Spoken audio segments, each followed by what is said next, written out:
Toyota has the Land Cruiser, Ford has the Bronco, Jeep has the Wrangler, Land Rover has the Defender, etc, etc, etc.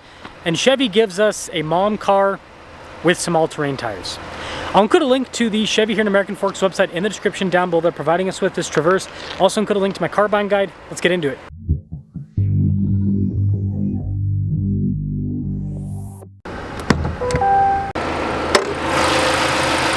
Powering this is a turbo 2.5 liter 4-cylinder that goes through an 8-speed. Fuel economy is 20 around town, 24 on the highway, with power outputs being 328 horsepower and then 326 pound-feet of torque. We're closing in on 500,000 subscribers. I'd really appreciate it if you'd help out with that. Now I will say the metallic white paint on this looks quite sharp. Split light design with that daytime running light up above, then you have the actual headlight cluster down below. This does come with a blacked out grille. You've got red recovery points as part of the Z71. And I will say Chevy's done a really good job with styling on this new Traverse. Tire wheel setup is 265 by 65 by 18, and yeah, you've got all-terrain tires. It's a little bit of a softer all-terrain tire, but still all-terrain. You can see the chunky fender flares here. You got the Traverse badge on the side, blacked out mirror caps, and then we also have the door handles, which are body painted and they have keyless entry. The overall design, like I said, it's pretty good looking, very boxy, which makes sense with an off-road vehicle like this. When it comes to key fob features, we've got our lock and unlock function, remote start. You got the opening for the hatch, and then the Chevy bow tie on the back. Now in the rear here, we have the load floor, which you can pick up for, well, there you go, pick up for more storage. And then you have the strap system you can use to throw down the third row. It does fold down flat, the seat's just in the way. But yeah, this is a huge cargo area. Again, the Traverse is about the same size as the previous gen Tahoe. And, boop. You can see the taillight's kind of split at either side, and then everything's pretty much blacked out here on the back. Well, actually the Z71 badge isn't. And that will cap things off for the exterior of this Traverse. This week's giveaway makes my Jeep look lame because it is a supercharged Rubicon 392 that is fully decked out, producing 650 horsepower. Now, not only can you win this Rubicon 392, but part of the giveaway is also $26,000 in cash to help pay for the taxes. And not only that, your donations go towards helping children's and veterans charities. So use code BHC or click the link in the description down below or in the pinned comment. Any donation, $25 or more, will give you 4x bonus entries. Let's check out the interior. Soft touch on the door panel. You also have a little bit of red stitching that kind of makes it sportier. And that theme with the red stitching continues onto the seats here, perforated all down the center. Legroom here in the back is good. We also have a little storage pocket.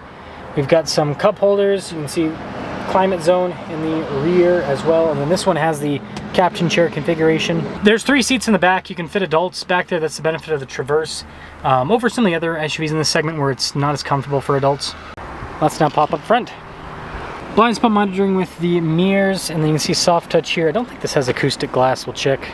Yeah, no, just regular windows with it, but you do have some nice trim all across the rest of the door panel. $1547 for the payload, which is actually pretty good. Z71 there, you can see perforated all down the center. Seats are power adjustable with lumbar support. The front passenger seat's manual with the adjustments. And then to the left of the steering wheel, you've got your drive mode select, you have your all-wheel drive function, auto stop start, you can turn that off. If we take a look at the steering wheel itself, soft touch all around. This actually has Super Cruise, that's why this one's a little bit more money, or part of the reason. Anyways, paddle shifters, radio controls on the back of the steering wheel. On the front face, you've got controls for the center stack, your Super Cruise there on the other side. Column shifter on the back.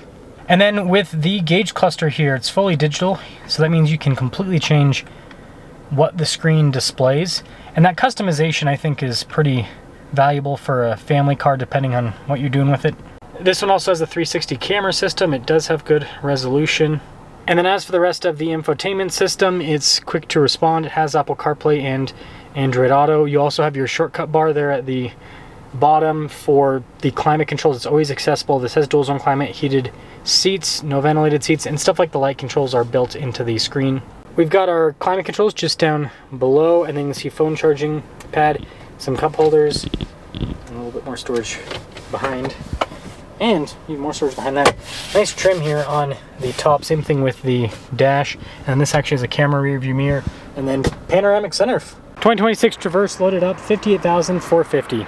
Let's now see how the Traverse performs. The Traverse Z71. I am on a crusade to bully automakers until they make cars that make sense. This is my, what do you call it? I'm Darth Ben now with my reviews. We're done being Bennikin. We're now Darth Ben. But seriously, like, I'm just so sick of automakers doing what I see as stupid things. Now, I actually think the Traverse Z71 is really cool. I don't think this in itself is stupid. What I think is stupid is that Chevy doesn't really want to compete with everyone else in what I see as one of the most important segments, and that is the off-road segment. Now, I'm in a Z71, so you're like, what are you talking about? This is an off-roader. This is a crossover with all-terrain tires. This doesn't have a low range. It doesn't have a particularly large amount of ground clearance. Again, it's basically just a mom car with some all-terrain tires. Now, because it's just a mom car with all-terrain tires, that means it looks cool, for one, and on-road, it drives exceptionally well. It's quiet, it's comfortable, it still gets pretty good fuel economy, it accelerates well. So as a on-road car, fantastic. That's why I don't have that much beef with this car existing. I think it's great. I think it's great that Chevy offers this. My beef is the fact that they don't have a Bronco, Land Cruiser, Wrangler type competitor. And all of the off-roaders that Chevy does make, they're not bad, but they're also behind. And you know, Chevy's not the only one that's kind of fallen behind in, I would say, the ICE car world. Ford is really strong in the off-road segment with the Raptor brand and everything. But if you look at Ford's other product, like the new Expedition, you can tell that they're kind of slipping too. And why is this happening? Ford and Chevy, I think more than anyone else, invested so much into EVs. Like, they both just went head first, millions and millions and millions of dollars, I think billions actually, like tons of money.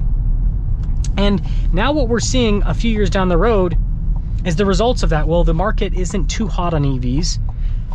So even though Ford and Chevy arguably make some of the best EVs in the market, ICE cars like this have suffered. We have interior ergonomics that I think are flawed in a lot of ways. Like, some people like this new giant screen setup, but also I read the comments. Having headlight controls built into a screen, nobody wants that. Nobody asked for that. And the more cars that I review and the more people that see how these new cars are set up, the more I get the comments of, where's the physical buttons? Where's the physical buttons? And what about the powertrain too? Now, this 4-cylinder's got good torque. It's got plenty of power. But also, where are the powertrain options? Well, there's a simple answer. Chevy and Ford too. I'm not just going to put Chevy in this because Ford's also guilty of this, and some other automakers, but Ford and Chevy really seem to be the ones that put the most money into this. They spent all the money on the EVs, so they didn't have enough money to actually develop new powertrains and more powertrains in the ICE world, because they thought that that's the past. We're moving on past ICE. So now it shows.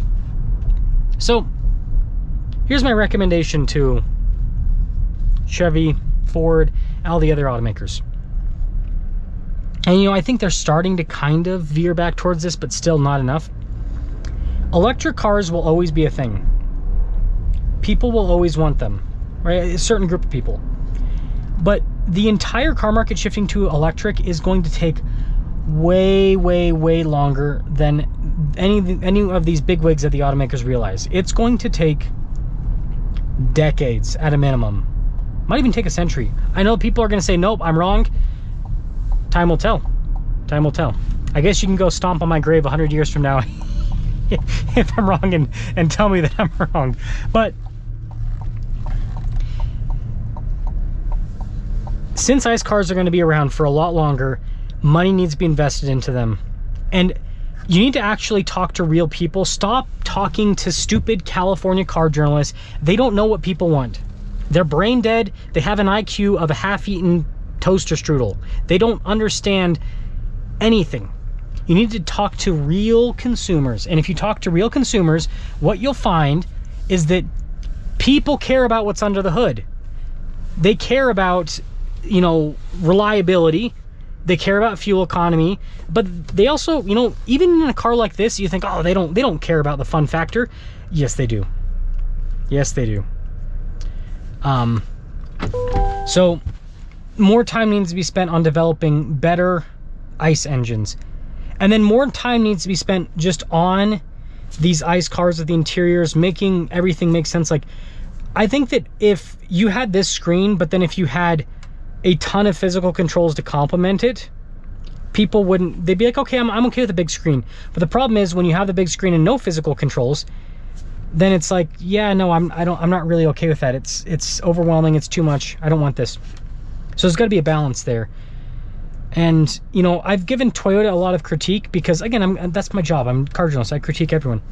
But I think that Toyota has done the best job out of any automaker with giant screen, physical controls, and just interior ergonomics. Like, you get into a Toyota and everything makes sense and it's easy to use. Now, Toyota has its own problems, but they have, since they didn't invest in EVs, since they kept investing in ICE cars, well, it shows. Their ICE cars are currently, in a lot of ways, better than, you know, from other manufacturers. So there's a lot to love about this. You know, the camera rear view mirror, the 360 camera, phone charging pad, like a lot of the packaging items are great. Like, this car's 90% of the way there. All that this needs is physical buttons, and it needs powertrain options.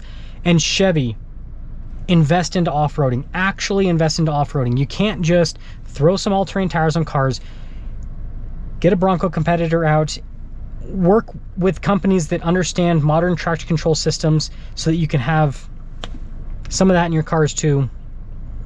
That's all.